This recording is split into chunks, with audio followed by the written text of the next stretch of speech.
গত বছরের ৫ আগস্ট ছাত্র জনতার আন্দোলনের মুখে দেশ ছাড়েন সাবেক প্রধানমন্ত্রী শেখ হাসিনা। রাজনৈতিক চাপের মুখে তিনি আশ্রয় নেন প্রতিবেশী দেশ ভারতে এবং সেখানেই গত ৯ মাস ধরে অবস্থান করছেন।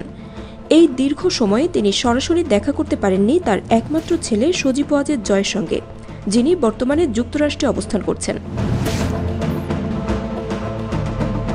সম্প্রতি ভারতের সংবাদ মাধ্যম নিউজ 18 এক প্রতিবেদনে জানিয়েছে, শিগগিরই শেখ হাসিনার সঙ্গে দেখা করতে ভারত সফরে আসছেন জয়।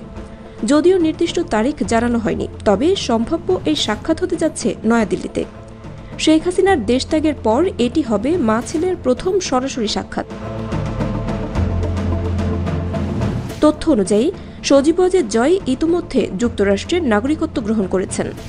বাংলাদেশে পাসপোর্ট বাতিলের পর তিনি মার্কিন পাসপোর্টের জন্য আবেদন করেন এবং তা অনুমোদিত হয়েছে। কলকাতায় বাংলাদেশ উপ হাইকমিশনের প্রেস সচিব তারিক জয়নও তার একটি ফেসবুক পোস্টে জয়ের এই সফরের বিষয়ে ইঙ্গিত দিয়েছেন। তিনি উল্লেখ করেন, নয়াদিল্লিতে মায়ের সঙ্গে সাক্ষাতের পাশাপাশি কলকাতায়ও যেতে পারেন জয়। এই সফরের সময়কালটি রাজনৈতিকভাবে গুরুত্বপূর্ণ। বাংলাদেশের অন্তর্বর্তী সরকার সম্প্রতি আওয়ামী লীগকে নিষিদ্ধ করেছে। সরকারের দাবি, দলটির বিরুদ্ধে বিচারাধীন মামলার রায় না হওয়া পর্যন্ত তারা কোনো ধরনের রাজনৈতিক কর্মকাণ্ড চালাতে পারবে না।